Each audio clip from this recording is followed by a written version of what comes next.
Muy, pero muy buenas noches, ¿cómo les va? Les damos la bienvenida a otro programa de Quiero que me expliquen, como todos los miércoles, aquí a las 23 horas, repasando un poco la Argentina, pero este año, como ya les contamos la semana pasada, intentando entrarle con entrevistas un poco más cercanas a gente que piensa la Argentina, que no anda ahí a las corridas arriba del colectivo, sino que mira, intenta involucrarse y analizarla de distintos sectores. En este caso tenemos el gusto, nos visita Daniel Balmaceda, alias Daniel el Negro Balmaceda, porque se ve que anduvo tostado al sol. Está brava la ciudad, hay que reconocerlo. Daniel es historiador, acá tenemos varios de sus libros, ya tiene 12 libros, me genera profunda envidia. Acá, esto se los estás reeditando. Gracias por venir primero. No, a vos, Tato, muchas gracias. Historias de letras, de palabras y de frases. Después les voy a contar sobre en qué anda trabajando ahora. Espadas y Corazones, que fue el hit de él, el primer hit, el que lo convirtió en bestseller, sí, que está reeditando ahora. ¿Lo toqueteaste un poco o sale igual? No, le hice algunos cambios. Siendo un libro de hace 10 años necesitaba reformular algunas cosas. Así que refrescada, sí, como dirían las locas de la tele.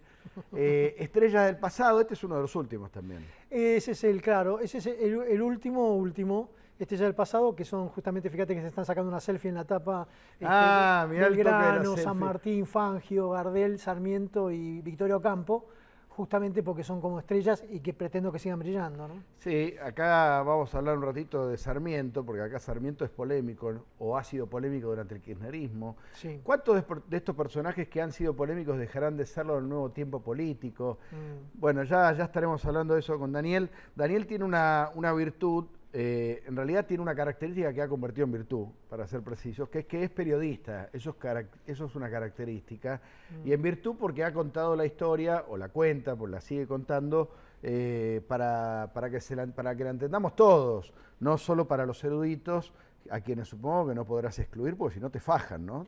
No, por supuesto, pero ellos saben mucho de estos temas, y uno por eso también tiene el desafío de contar para la gente común, pero sin que se te salgan ellos encima. Exacto, y siempre aportar algo para lo que es la historia argentina, siempre hacer algún aporte. Bueno, lo que tiene Daniel, que alguna vez lo hablamos con él fuera de cámara, que a mí me impresiona mucho, es que vos indagás mucho en las bibliotecas públicas. Hay muchos lugares donde se puede investigar la historia, alguien que está del otro lado que le gusta el tema. Hay lugares donde se puede ir y buscar en archivos. Sin duda. Mira, en este momento yo paso mucho tiempo en el Archivo General de la Nación. ¿Dónde queda ese? Queda en diagonal, en Alem y Sarmiento. Ajá, en Alem y Sarmiento. Allí tenés para ver de todo, tenés para ver fotos antiguas, documentos de la época del virreinato. ¿Y cualquiera puede ir con el documento? Sí. ¿Y es amigable el lugar? Sí. Sí. Está justamente en un proceso, como todas las instituciones en este momento, están en un proceso de renovación, pero tuve la oportunidad de reunirme con las nuevas autoridades y se nota que tienen una férrea voluntad de que eso sea todavía más allá de los investigadores, que haya mucha gente y hay mucho material muy entretenido para leer, definitivamente. Sí. Después tenés las hemerotecas. En el Banco Central podés leer la Nación de todos los tiempos, o la prensa, podés leer el diario La Prensa, diarios de 1870 y pico, ¿entendés? ¿Están todos los ejemplares ahí? Están todos los ejemplares. ¿Y está escaneado eso? Bueno, en algunos casos, por ejemplo, de la Nación lo mirás en un microfilm y la prensa lo lees como en tomos, vas leyendo el diario. La Biblioteca Nacional, que se convirtió en algún sentido en una unidad básica, ¿mantuvo la fuerza de la Biblioteca Nacional o no? Sí. Es que tiene un material muy bueno. Claro. Más allá de que por ahí los actos o las actividades estuvieron un poco dirigidas hacia un sector más específico, la biblioteca trató también, la Nacional, de abrir sus puertas y de acaparar otro tipo de público que el habitual de una biblioteca. A ver, ahora después vamos a meternos en la coyuntura política, que me interesa mucho tu mirada, pero contame, vos sos historiador, pero sos periodista y decidiste, hace ya unos cuantos años, intentar humanizar la historia, esto que todos queremos, pero quiero preguntarte hasta cuánto queremos. Una cosa que te cuenten, mirá, San Martín o a Belgrano le gustaban las mujeres. Ahora, después ya hay un momento donde ya nos empieza a incomodar. Claro.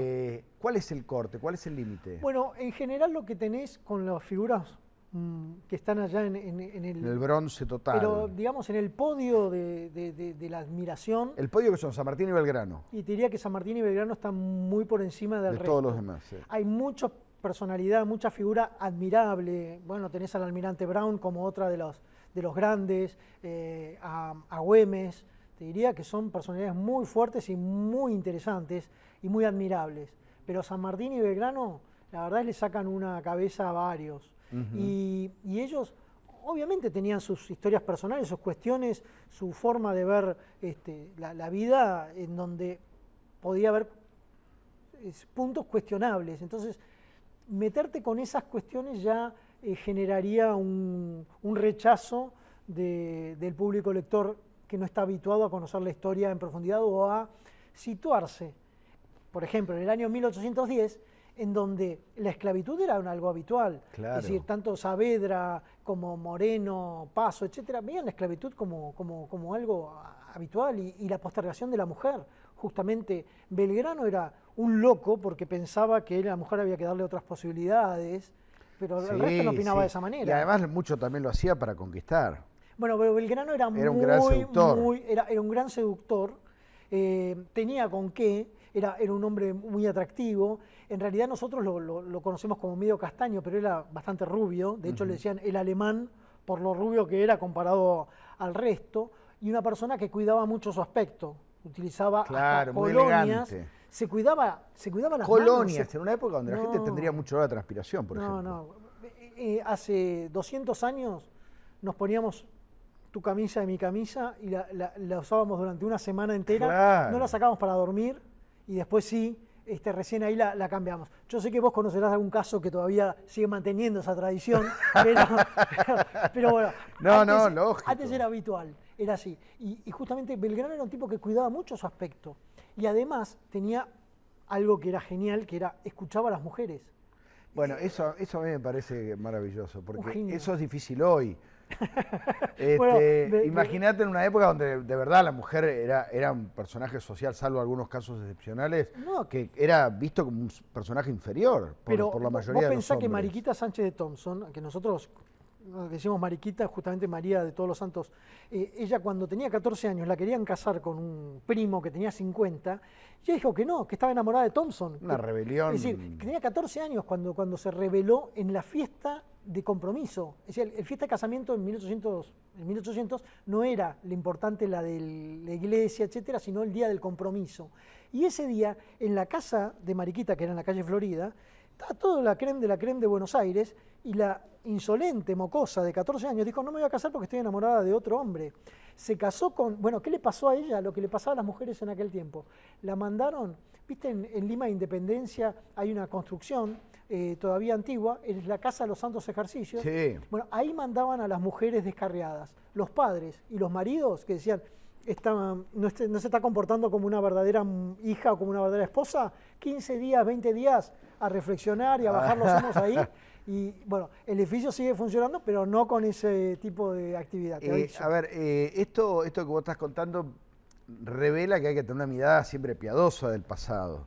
No se puede juzgar a la gente con los valores de hoy como si existieran en esa época, ¿no es cierto? No, eran valores absolutamente distintos. Es decir, inclusive te diría, nuestros bisabuelos, nosotros las conductas de nuestros bisabuelos no las entenderíamos de la misma manera que ellos no entenderían nada de lo que hacemos nosotros. Hoy, claro. Es decir, pero justamente para entender la historia, para disfrutar la historia, uno tiene que viajar en el tiempo, acomodarse en ese contexto y empezar a disfrutar de lo que está viendo. Porque si nos convertimos en jueces de la historia, si estamos acá parados en el 2016 con el martillito decidiendo quién es bueno y quién es malo, bueno, una buena forma, digo, es a través del humor, cosa que vos le metés mucho en tus relatos, el humor, la simpatía, ¿no? La cosa amigable. Exacto. Porque en definitiva son personas que están muertas, ya tampoco es cuestión de andar matándolos otra vez. No, es que hay mucho para rescatar positivo, muchos valores,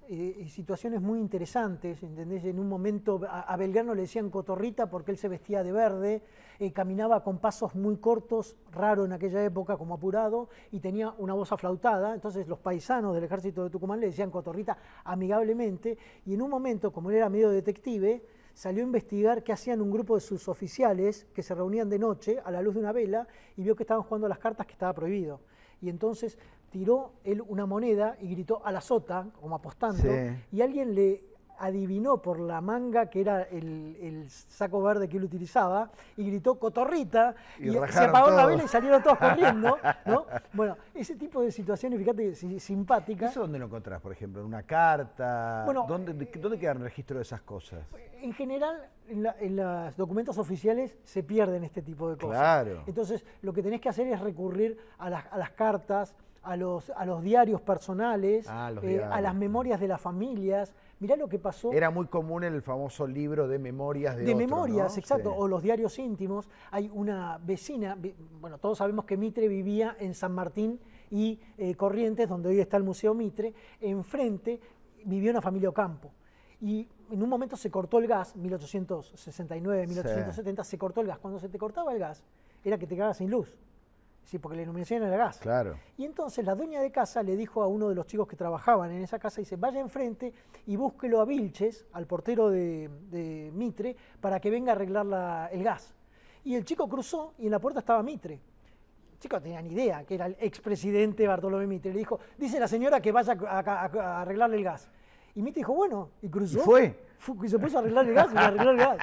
Bueno, esas historias no están en la biografía de Mitre, claro. Las encontrás justamente en el diario de la familia Ocampo, donde cuentan el día que Mitre apareció y se puso a arreglar el gas. Ahora hay una escritora rusa, periodista, que escribió unos libros fantásticos sobre Rusia, que fue ganadora del premio Nobel. Así es. Y ella cuenta, yo estuve leyendo uno en el verano, que se llama La guerra no tiene no tiene rostro de mujer, donde ella describe que el relato de la historia en boca de los hombres es muy distinto al de las mujeres, que el hombre está siempre en las grandes batallas, las grandes conquistas, pero que en boca de las mujeres hay humanidad.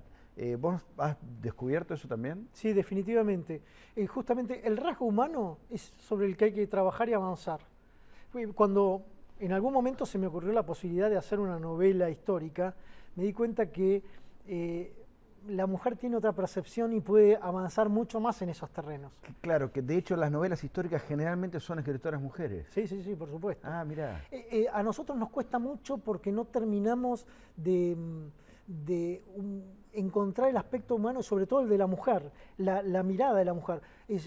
Para nosotros es algo bastante indescifrable. Claro, y entonces sí. Ellas sí logran transmitir ese aspecto y de hecho la mayor cantidad de lectores son mujeres de este tipo de libros. ¿De este tipo de libros? ¿Los tuyos también? No, de ahí está más novelas. Pero de la novela histórica la mujer es mucho más lectora que el hombre. Bueno, háblame un poquito de la pasión argentina por la historia y lo que pasó en los últimos años durante el kirchnerismo, donde la historia estuvo muy presente en los discursos de Cristina, pero también en institutos, se volvió a hablar de revisionismo histórico, cosa que no se hablaba hace muchos años. Estuvo muy presente en la movida política y cultural de la Argentina. ¿Qué pasó en el último tiempo con la historia? Bueno, hubo un mal uso de la historia en los últimos años. Cuando vos la historia la usás para manipular o con objetos políticos, que no fue la primera vez que pasó muchas veces, pero estás ensuciando la historia y no estás logrando, digamos, que la historia emerja con su naturaleza, porque es muy tendencioso. Entonces, ocurrieron hechos como que en los museos nacionales empezó a desaparecer la figura de Sarmiento, salvo en el Museo Sarmiento, por supuesto, en Belgrano. En otros museos emergían, digamos, el Chacho Peñalosa, enemigo de Sarmiento, víctima inclusive de Sarmiento, Artigas, digamos, todas las figuras del federalismo, que el revisionismo en general pone por encima en valores y en detrimento de los otros. Entonces se desbalanceó y en este momento y eso la historia... porque con el encono con Sarmiento, que incluso lo vimos en Pacapaca, Sí. En este dibujito, ¿cómo se llama? Bueno, en el dibujito donde se le enseñaba a los chicos del colegio, que al principio realmente era una muy buena idea, hasta que para contar 1810, todo eso estaba bárbaro. Ahora cuando se metieron con Sarmiento, casi que lo acusaban de ser un tirano que odiaba a los indios. Claro, porque bueno, lo que pasa es que Sarmiento en todo tiempo fue muy polémico. Es decir, que uno puede tomarlo desde cualquier aspecto a Sarmiento y criticarlo mucho.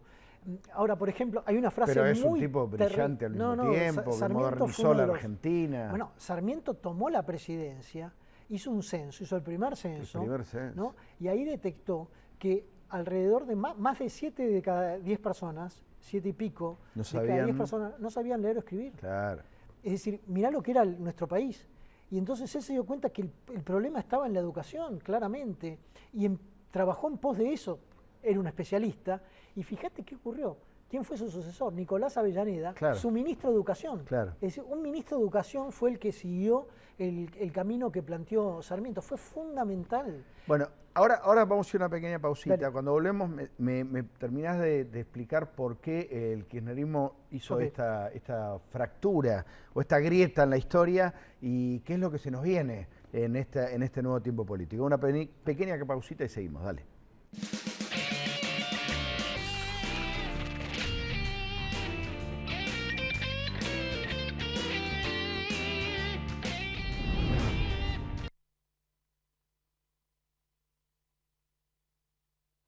Cámbiate a Ospose Integral. Gana tu salud, ganas vos. Ospose Integral. Compromiso médico. El Centro Médico Montserrat, por sus servicios médicos de excelencia en diferentes especialidades, obtuvo la distinción del ITAES, el instituto que acredita garantía de calidad médica. Centro Médico Montserrat, un nivel superior en salud. San Isidro desarrolló el sistema de seguridad más amplio y moderno del país.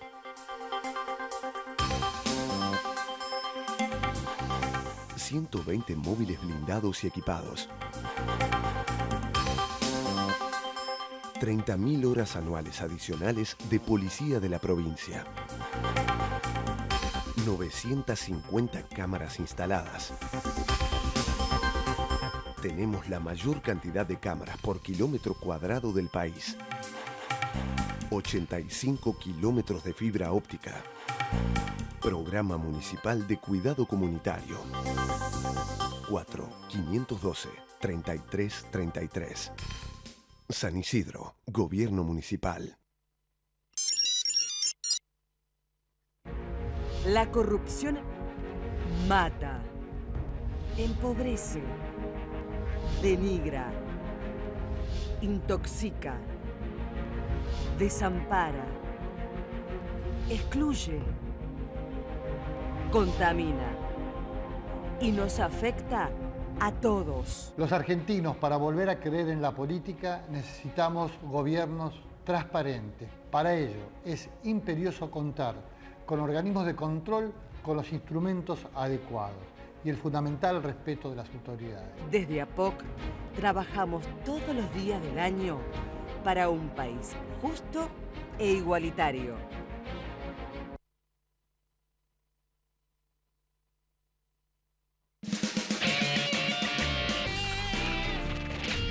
Bueno, seguimos con Daniel Balmaceda, historiador, periodista, intentando entender un poquito cómo se usó la historia en el último ciclo político, esta fractura que era si estabas a favor o en contra de Sarmiento. Roca fue otro de los cuestionados por el relato oficial, intentando fracturar y dividir a la Argentina también en la lectura del pasado. Sí, por supuesto que cuando vos tomás 2 o 3 eslogans y con eso no tenés ninguna otra base, podés malinterpretar justamente a estas personalidades. Pero en su momento, tipos como Sarmiento, como Roca, estaban muy por encima de la consideración de la gente. Eran muy valorados. Rivadavia fue otro también que estuvo muy atacado. Y te diría que todos tienen sus macanitas. Pero más vale, no existe nadie perfecto. No es discutible, pero tratar de considerar, justamente, de meter una grieta entre Lavalle y Dorrego, Alberdi y Rosas, tratar de generar ahí una dicotomía, no tiene ningún sentido, porque inclusive en aquel tiempo todos transitaban distintos caminos políticos e ideológicos, estaban en plena formación. ¿Sabes cuánto tiempo nos pasamos para tratar de formar un país? Desde 1810, estuvimos hasta 1860 en la reforma de la Constitución, cuando se unió Buenos Aires con el resto del país. Si nos pasamos 50 años peleándonos entre tratando todos, de encontrar el camino, pero obviamente no era tan sencillo todo. Fíjate que este año conmemoramos los 200 años de la independencia, ¿no? En julio, 9 de julio, van a ser 200 años de la Declaración de Independencia. A ver, hubo mucho relato histórico, mucha evocación histórica durante el gobierno de Cristina. Sí. Todos recordamos a Cristina hablando de Belgrano, incluso declaró una vez que ella hubiera sido amante de Belgrano, ¿te acordás? Sí, por supuesto. Para fortuna, aparte en esa época había leído el librazo que escribió Diego Valenzuela, nuestro amigo. Ah, sí. Justamente que es un experto en esos temas, ¿no? Que después escribió un libro a favor de Sarmiento. Sobre Sarmiento, exactamente. Ese no lo mencionó. Sí, lo mencionó. Ese también, pero por error ahí ya. No, Cristina lo que quería mostrar es que Sarmiento utilizaba la prensa en beneficio propio, y en aquel tiempo los diarios eran justamente en ese... bastiones políticos, claro. Cualquier político para hacer política tenía que tener su bueno, diario. que es lo que hizo Cristina también comprando todos los medios que compró. ¿Qué va a pasar ahora? Porque llega una mujer que era recargada de historia y de política, casi que se mostraba como el resultado de un proceso histórico. Bueno, y ahora llega un tipo que no parece desideologizado totalmente, que parece desapegado a los cánones tradicionales de la política, casi que parece que no tiene historia, salvo una leve evocación que hizo durante el acto inaugural de Frondizi. Exactamente, es muy diferente en ese sentido el ingeniero Macri, porque fíjate que no suele hacer apelaciones históricas, entonces cuesta saber hasta qué punto tiene algún conocimiento o alguna idea respecto de, o qué ideas puede llegar a tener respecto de eso, pero bueno, supongo que un año en donde, como vamos a celebrar los 200 años de la Declaración de Independencia y los 100 años de la elección del primer presidente por el voto universal, secreto, obligatorio, ¿no? Por la ley Sáenz Peña, es la presidencia de Irigoyen. 1916. Es muy probable que empecemos a escuchar un poco más al presidente hablar de historia. Ahora, ¿qué es lo que está pasando? Yo percibo que las instituciones están tratando de equilibrar un poco la historia de lo desbandada que quedó en los últimos años. Que esto no significa anular todo lo que ha hecho el trabajo de los historiadores revisionistas en todo caso, pero sí tratar de equilibrar. Está claro que revisionismo hubo siempre. Es que el historiador revisa todo el tiempo. Un historiador no puede dejar de revisar. Claro. Es decir, revisionistas somos todos. Es lo que hace vos. Exacto. Cuando, cada día que vas al archivo. Revisar, exactamente. Pero justamente lo que necesitamos es tratar de encontrar un equilibrio. Y creo que en este momento se está tendiendo hacia ese sentido, ¿no? Tanto en Nación como en las provincias.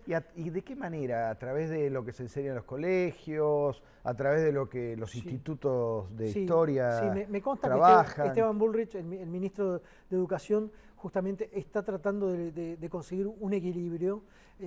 Bueno, el ministro Abeluto también, es decir, trabajan muy... En el área de cultura, ministro de Cultura. Trabajan justamente en equipo, porque detectaron ese tipo de anomalías. Sobre todo se notaba, como te decía, en los museos, en los textos que se estaban generando para los estudiantes. Y bueno, a mí me impresionó mucho el año pasado un acto del colegio de mis hijos. No recuerdo cuál era el Día del Maestro de haber sido, porque hablaban de Sarmiento, sí, seguro. Sí. Y los chicos de, qué sé yo, de sexto grado hablando de el polémico Sarmiento. Por supuesto que era polémico Sarmiento, pero a mí se me ocurren 20 adjetivos previos al polémico. Sí, sin duda. ¿Entendés? Se habían puesto, o sea, evidentemente estaba muy manipulada la historia. Mirá, ¿no? En todo caso, si vamos a decir polémico, se lo podemos... A todos. Claro. Digo que le cabe a todos, pero sin duda, sin duda. O sea, que evidentemente es una tendencia. O sea, textos escolares... Me parece que en textos, en políticas educacionales, en actividades extracurriculares, en promoción también estoy viendo que en todo el área de difusión, la Radio Nacional, en la TV pública, etcétera, también se va a trabajar en un contexto un poco más equilibrado, así que ya no vamos a ver no vamos a ver a Dorrego como un mártir y a Lavalle como un asesino, sino que va a ser algo más equilibrado para tratar de comprenderlo, sobre todo, más que la historia como factor de reunión y no de conflicto. Bueno, es nuestra genética. Es decir, nuestra genética tiene a Dorrego y a Lavalle. Claro, esto es como si en una familia es el tío, la bisabuela, es esto, es lo que hay. Es una cuestión de asumirlo, de aprender de esos errores, pero ya es algo que no vamos a poder cambiar. Tenemos que tratar de comprenderlo. Para comprenderlo, si lo hacemos furioso, si nos bajamos del auto y empezamos a gritar al que viene en el otro auto, creo que no estamos logrando esa paz interior, ese equilibrio. Entonces hay que bajar los decibeles, comprender esos escenarios y a partir de allí sí poder hacer una valoración o no sobre los hechos de la historia, pero siempre tratando de quitar, de eliminar todos esos prejuicios que obviamente nos van a poner en una situación de desequilibrio, y la historia no tiene esos desequilibrios. La historia tiene hechos que ocurrieron, donde se pueden trabajar, conocer, avanzar, profundizar y aprender sobre todo de esos hechos. ¿Por qué tanta sobredosis de pasado, no? ¿Tuvimos? Bueno, yo te diría que eso tiene que ver más con la crisis del 2001. En la crisis del 2001 quedamos todos un poco golpeados, ¿no? Como aquel boxeador que medio groggy, que se va al rincón un poco. Y bueno, y todos después de esos golpes necesitamos aferrarnos otra vez. Claro, te tenés que reacomodar. Aferrarnos a las raíces. Y entonces fíjate que existe una revalorización de la historia a partir de aquellos hechos, en donde, bueno, nos da la posibilidad justamente a los que somos difusores de avanzar en este terreno y ofrecer trabajos al público. Bueno, Daniel Balmaceda, como habrán visto, bueno, ya lo conocen, ¿qué te voy a vender a vos? Pero siempre intentando buscar una historia justa o equilibrada, medianamente objetiva, tampoco nadie... Supongo que ponés tu corazón como todos hacemos al contar la historia de la familia, pero intentás ser bueno y justo, por lo menos. ¿Cuál es el que se viene? Estos están en las librerías. Hay alguno reeditado como Espadas y Corazones. ¿Qué se viene? Estoy trabajando sobre las comidas. Es decir, nosotros comemos pizza, pero Belgrano comía pizza. Los ravioles del domingo, ¿de cuándo aparecieron? ¿De cuándo aparecieron? Eso el dulce de leche es argentino. A vos te gusta mucho meterte con los mitos, con esa cosa instalada y revolcarla un poquito. Sí. Por ejemplo, fuera del aire me tiraste abajo, yo creía que el revuelto Gramajo era de un ayudante de cocina de Roca. No, de un edecán de Roca. Artemio Gramajo era edecán de Roca y se circuló siempre la historia de que él fue el creador del revuelto. Sí, y eso es una mentira. No. Pero, no fue otro Gramajo, pero no. Directamente otro tipo. Otro Gramajo, y si querés te digo dónde lo hizo. Lo hizo en Santa Fe y Riobamba. Ahí nació el revuelto Gramajo. El dulce de leche, tengo malas noticias, no es un invento argentino. No. Lamento decirte. No, pero esto es una tragedia, ¿en serio? Sí. ¿De dónde viene? Y de la India. El dulce de leche nació en la India, pero acá en Buenos Aires llegó desde Chile y desde el Alto Perú. ¿Desde Chile? Sí, desde Esto Chile. Es terrible. Sí. Hagamos una cosa, abandonémoslo, Daniel, antes de que nos siga trayendo malas noticias. Gracias. Gracias, Tato. Nosotros nos encontramos el miércoles que viene, un gusto. Ha sido tenerlo a Daniel Balmaceda aquí entre nosotros. El miércoles que viene, de vuelta a las 11, analizando, mirando la Argentina desde otro lugar. Chao.